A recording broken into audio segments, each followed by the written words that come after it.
Hello YouTube, this is Infernator1. I'm here trying to bring you a video of information people don't want you to know about or refuse to investigate or are denying you, because we all know Mystery Skulls are about secret information. So I'm going to try to tell you a little stuff, some stuff that you might not know. I've already repeated in some of my videos. I've repeated in many of my comments. So I got a dry mouth right now, so I've been drinking a little coffee trying to wake up. Anyways, let me turn it to the computer.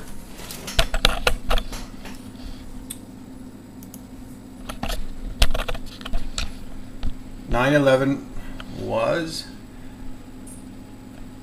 synchronization between two worlds or dimensions aligned in time at a specific time, and there are many other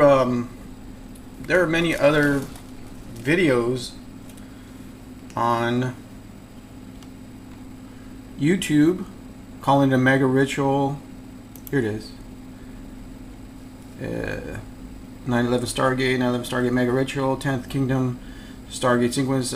Disney has a movie called 10th Kingdom where they have the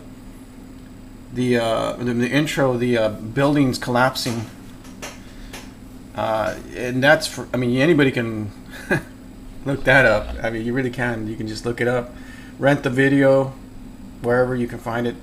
9/11 predictive programming. All of this is real, but this video has been played. I mean, I have it on YouTube, so you guys can bring it up. They also they got rid of my my video. My one of my videos called the truth about the church steeple or something like that. It basically tells the effect of all these obelisks and steeples, how they can get us into using the Earth's grid, ley line grid. It uses some form of, this is old tech. They're using cell towers, probably in combination with nano powder. That's what the chemtrails are, in order to activate the left people, or the liberals, if you want to call them that. And they're easily controlled, and then they control them with the media, with news. Well, before, in the olden days, that was the morphogenic effect was utilized through the grid, using obelisks to control people's minds. Where the signal was coming from, I imagine it was from the Earth, deep from the Earth, because it has to be a crystal. I don't know if you all know that that's what radio transmitters are. Like any station you hear, AM, FM, shortwave, whatever it is, CB, they all use a small crystal, and it's cut to a perfect shape and size that they know, frequencies, and basically it transmits through a crystal. So when you're getting quartz, like Manhattan is basically 7 miles deep quartz. It's the whole island. I don't know about Queens or Brooklyn or Bronx. I know that I've read the information on Manhattan. That is why there are portals here, or vortices, doors to another dimension. That's why 9/11 was done with, at that time, it was a give and take. That's why the blood gods, the blood sacrifice gods, desire sacrifice, because when one person goes to their world, dies and goes to their world, they can come over here, and that is the archons, the demiurge, and his merry bunch of clockwork elves, or what do you want to call them. They're interdimensional beings that are incorporeal, don't have bodies.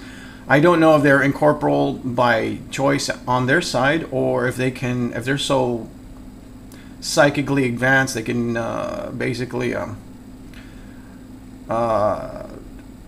know, astral project. I don't think that they can astral project. I think they're incorporeal.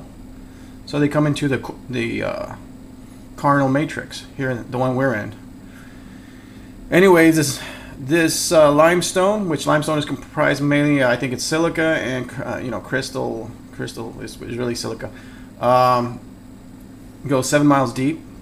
It's basically a transducer, like a radio transmitter of sorts. 7 miles deep. And this video explains it.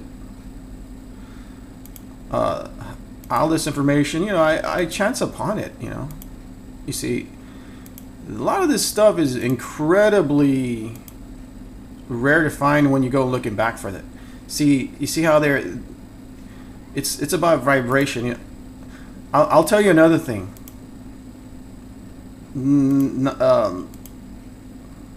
There is basically on Ellis Island, there are main points of these vortices. Central Park has one. That's why they have the obelisk there from Alexandria, Egypt. The Twin Towers were basically some sort of gate in the financial district, and there is one in the financial district. And I've read all these too. I haven't just felt them. I felt them when I was there, and I felt it in Sedona, and I felt it in Hawaii, because Hawaii is the 19th parallel. Parallel to on every planet there's a 19th parallel, and there's a vortex there, or like a volcano, right? Like on Mars, the eye is on the 19th parallel. Even I think Bermuda, the Bermuda Triangle is in the island, and all of that is the 19th parallel. So anything on the 19th parallel is a vortex, and I definitely felt it on the Big Island of Kona, and I felt it on the other islands, but not as much. The Big Island is the one where it's really at, and that's where it has an active volcano, even right now as I speak. Or it's calming down. I'm not sure. I haven't looked up on that. But what I'm trying to say is Ellis Island, Financial District, and Central Park all have their individual vortices. My nephew went with his friends, and he definitely said he felt it, and because I had told him about it. So what I'm trying to get to is, as Fringe explained, Fringe is like, when you listen to Fringe, you're listening to just about everything that could be considered not possible, but it's science. This world has rules, right? And the other world has rules. So what are we talking about? We are talking about, see this? We're talking about sound, and we're talking about vibration and resonance. So what we're saying is that sound and their frequencies, like the Earth, the Schumann resonance is anywhere between 7.48 to 7.8483. If you go perfectly by the Earth's length and then type it into wavelength calculator, it comes out to 7.48. But they tell us 7.83 might be using the atmosphere as the total diameter. But I'm trying to tell you that science is nothing more. All of this belief in mystery and powers and faith and all this is nothing more than science in actuality. The brain is, I could tell you with the brain is how it works. The ridges on the brain, the more you have, the more evolved you will be, and you would experience time in a different way. Now I'm not going to tell you that one right now. I'm going to make another video on that. What I'm trying to tell you is that the demiurge is the true God of this universe. Okay. I want to tell you that God is a force, as I've said in my videos, because a force cannot be corrupted. Like the Tesseract supposedly is a sentient being. I don't know if you all know that. It becomes sentient after usage. In other words, after you use the sentient, the cube, like the cube of Mecha. It does represent the cube of Mecha, or the Metatron. Anyways, all these things require a blood sacrifice as well. They are quintessentially not, they don't have a soul. But after being used by its owner or user or whatever you want to call it, it becomes sentient and starts to form a life or being of itself. I guess you could call them elementals, something like that, right? The earth, the ground, the sky, everything's supposed to have a spirit, but it doesn't have a real spirit like a human spirit. It can only be activated by a real spirit. Anyways, let me get into not into that, because those are little things. Those are things that I'm really not past too far into yet. But I can tell you that heaven cannot be. You cannot acquire heaven, as they say you do, through the simplicity of just accepting Christ and all this. That is extreme deception, because, like I said, you'd have to evolve. You'd have to be something like a time traveler without any equipment, just using your capacitor, your brain, your flux capacitor, because it's basically what Back to the Future was telling us, was that there is a system, a tri-system in the brain and the body. They were even telling us in Star Wars about the midichlorian, that those are the mitochondria in our bodies, and those are our capacitors. Since we are not like we were in the past, it's like, I suppose we were a lot more energized, way more energized. Like the Alaskan people, they eat real good food and all that. They fall off a cliff, break all their bones. The guy says he wouldn't have been able to survive that if he hadn't lived out there eating off the land. Just like wolves, any wolf will kill any pit bull or anything. I mean, especially because they're 100 pounds plus, sometimes 150, 125 pounds, and they're eating nothing but deer, elk, and all these other wild animals, berries, whatever they'll get their hands on, and they are viciously strong. And I can tell you right now, anything wild is at least 50% stronger than anything on its counterpart equal, maybe more. That's all I can say. They run probably 30 miles a day or more. Just telling you that in our wild state, we would be a lot more powerful. We'd be able to, we know more secrets back then, like activating our melanin to take in the sun, bend the sun rays into our eyes, into our that little black spot at the base of our skull. Base of our spine, and then we could flatten reality. We could flatten space, time, and all those other things. The future, the present, and the past. We could see it all at once, but we're not there. See, time has happened all at once, and all we can do at our present evolution is see it in microseconds, incoming as it comes to us. The future coming into our present consciousness.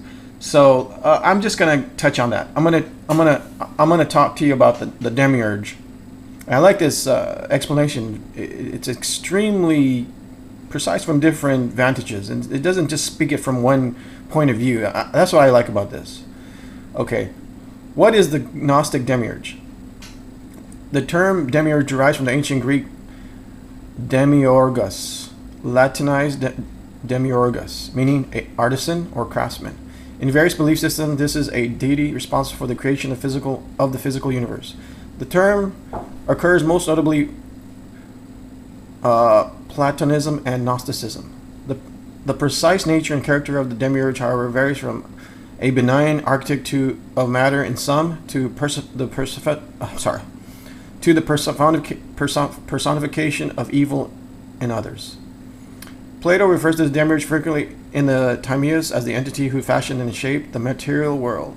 Plato describes the demiurge as the unservedly good and hence desirous of a world as good as possible.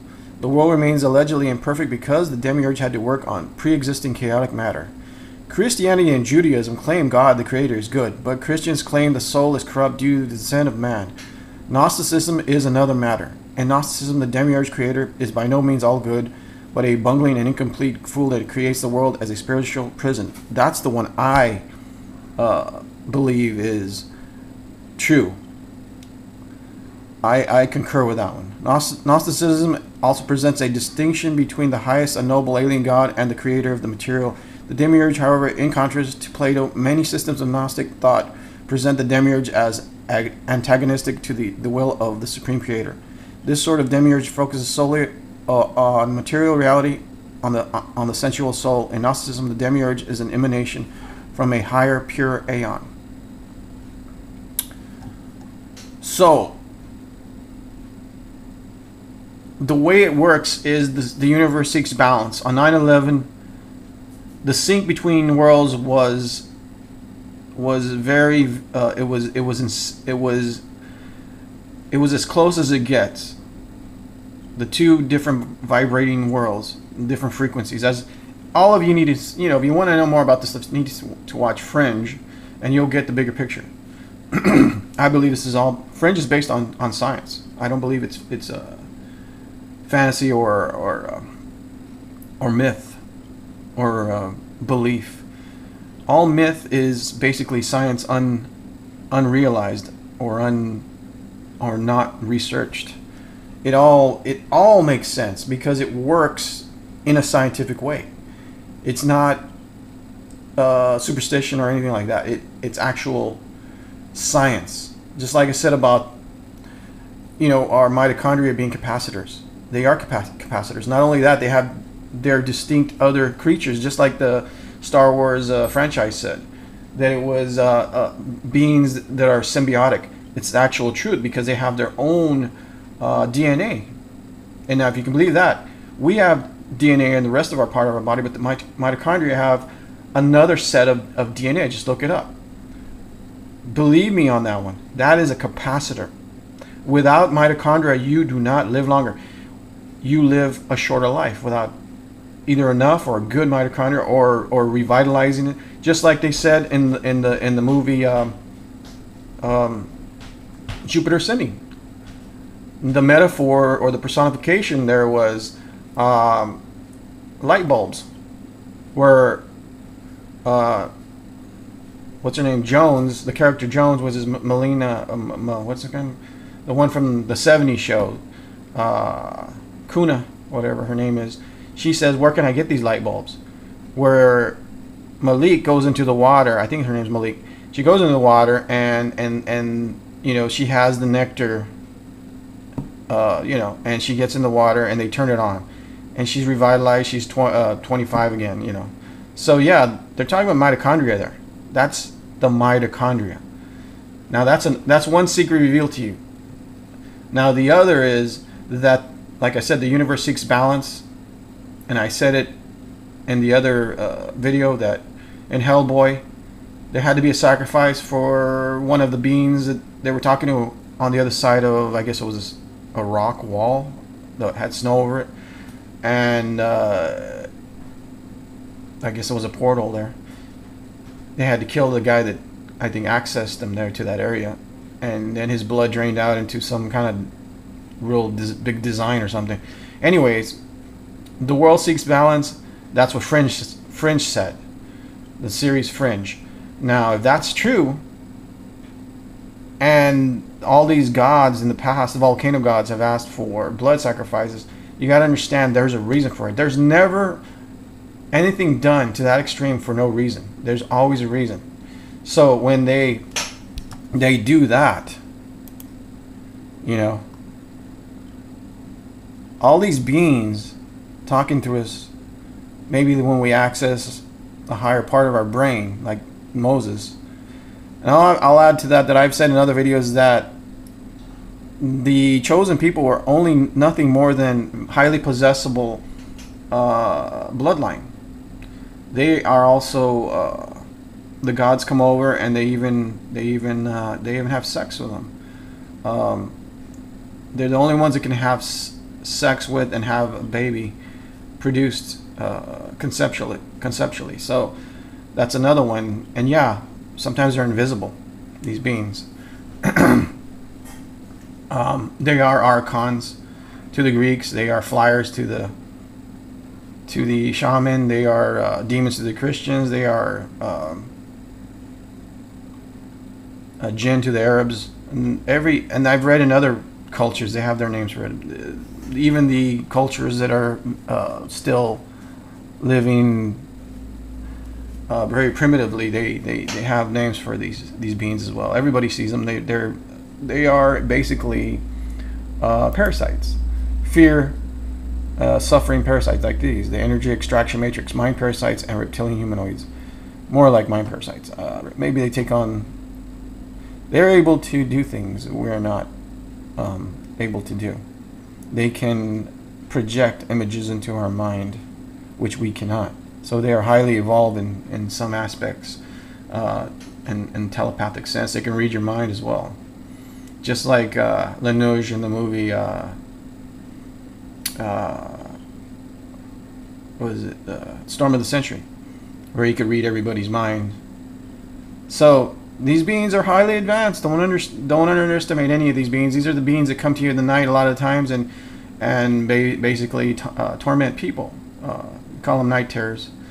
They're energy extraction parasites. Basically, they extract our soul because they are more than likely a form of cybernetic life form that has no soul, that is just a mind. It's just a powerful computer, a consciousness, a super consciousness, but without a soul. And they seek to feel, and that's the reason why they must have this feeling. If you were to take a drug one day to not feel anything, no emotions, no nothing, you would understand their motivation. They desire emotion, just like Data did when you see it in Star Trek. He always wanted to laugh, and then Q came around and gave him that little present for some reason. I think he did something outstanding, right? Okay, that's what happens when you don't have emotions. You want emotions. We all can't be robots, and that's the way it is. But like I said, the only thing that can counter these beings is if you watch the movie The Fifth Element.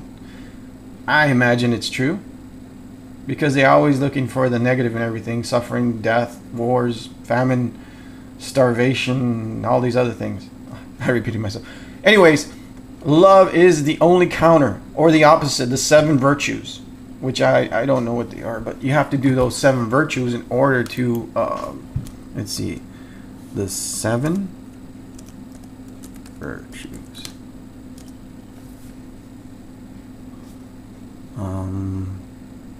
Christian virtues, I think.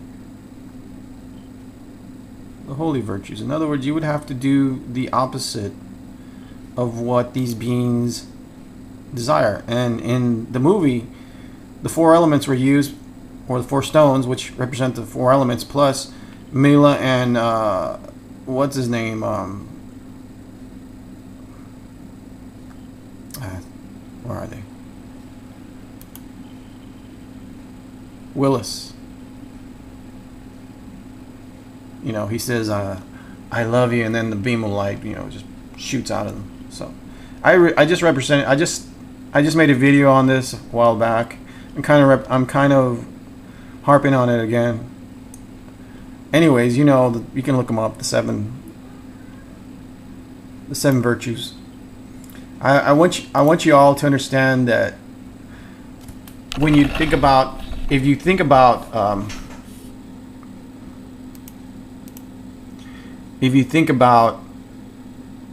this world is controlled by a force at the very top. The pyramidal structure is controlled, so every department in the government is basically controlled from the top down. It's not controlled from the bottom up. That's not how it works. You have to realize that they already infiltrated every the possessible beings with their highly possessible lineage, the Hebrews, or whatever you want to call them, the 12 tribes of Jacob. They are basically in charge of everything by infiltration, and that's what we have right now. As I said, they've created a polarization so that we eventually, at some point, there has to be a tipping point where there's something like the purge, I suppose, and we'll see what happens. I mean, all I can say is stock up on food, everything you know that you should to defend yourself and all that stuff, and survive, and don't forget water and all that stuff, and filters, and rice. You know, even for your pets, you can buy them a whole bunch of rice, parboiled rice, wood, gas, stuff like that. That you don't need electricity for. We don't know what's going to happen, but we can sure as hell try to survive it. I'm telling you all this stuff because it's not, you know, when I was 10 years old, yes, I don't know if I've said it before, I read the Revelations, and I couldn't believe that God would allow this. But with every purge, sometimes evil is more than likely eliminated. Just like in Sodom and Gomorrah, where it was beyond redemption. You know, they had to be eliminated. There was no success rate in bringing them back. So you have to understand that this is maybe a method of culling the bad, maybe even the good, or maybe the other way. We don't know, right? But there is no way to rid an infestation sometimes other than annihilation.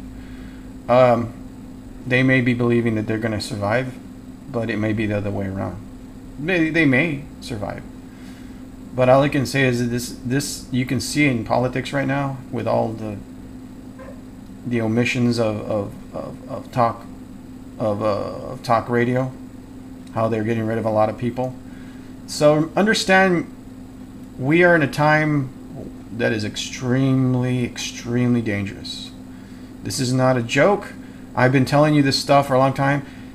The powers that be allow religion to foster and become giants because of a reason. Because when Jesus supposedly comes back, or any other savior, everybody's already queued. They already know the whole story. They fall in line and they do what they're told. But we don't know if these beings are good. They may come within the guise of good. I've said that many times. The best way to control people is by giving them a deception that you're good, which is a con. That's why they're called archons.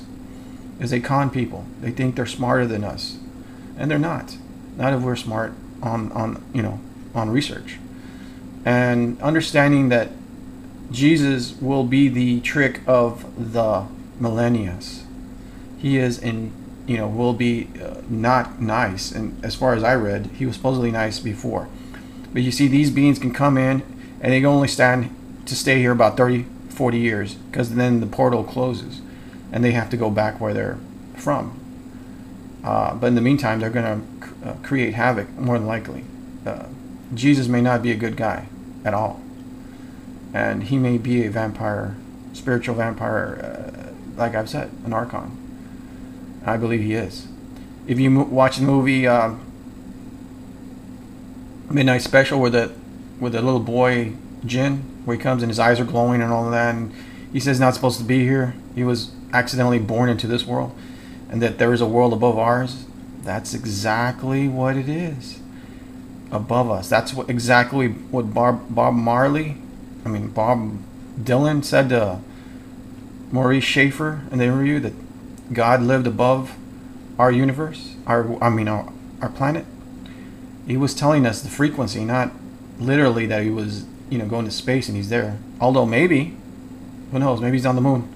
Anyways, this is a long video, and I've given you a lot of information that I hope you take to heart and realize this is not fiction. Not at all. And it's manifesting in the world. When you see people telegraphing their moves like they are right now in mainstream media, they're being exquisitely, unbelievably obvious. And if you can't see that, then I don't know what to tell you, because it is so obvious. It's like somebody throwing you a punch in slow motion. That's a telegraph move. And they're doing it with such blatantness, beyond belief. Everything, like I've said about the Revelations, A God who would allow this to happen is not a good God. That's why the demiurge, it's explanatory. It's right there. He's not a good being. How many universes are there? You know, we could be a science project in some kid's, you know, room. For all we know, we're a made-up universe through supercomputers. You know, and we're all programs, or maybe we are alive. Maybe not. But there's other things I like to cover, like deja vu, and how I believe maybe we've gone through this before, and the deja vu is nothing more than it peeking in to something we've already experienced, and that we're trying to modify it, but we can't, because we're in a continual loop. Anyways, that's another theory of mine. It may be wrong. It may be that we're flattening time, as I've said, when the brain becomes, as I've had flashes of the future, and when you flatten space, time, and gravity, you become aware of the future. So it's either that or we're in a loop. There's only two explanations for me. Yeah, psychic powers are basically because you've evolved, in my opinion, or we're in a loop. Anyways, I'm going to end it there. I hope y'all take this to heart. I'm going to post it and see what y'all might think of it, and hopefully you like it. All right, peace out. I hope you have a great day. I love y'all. Bye.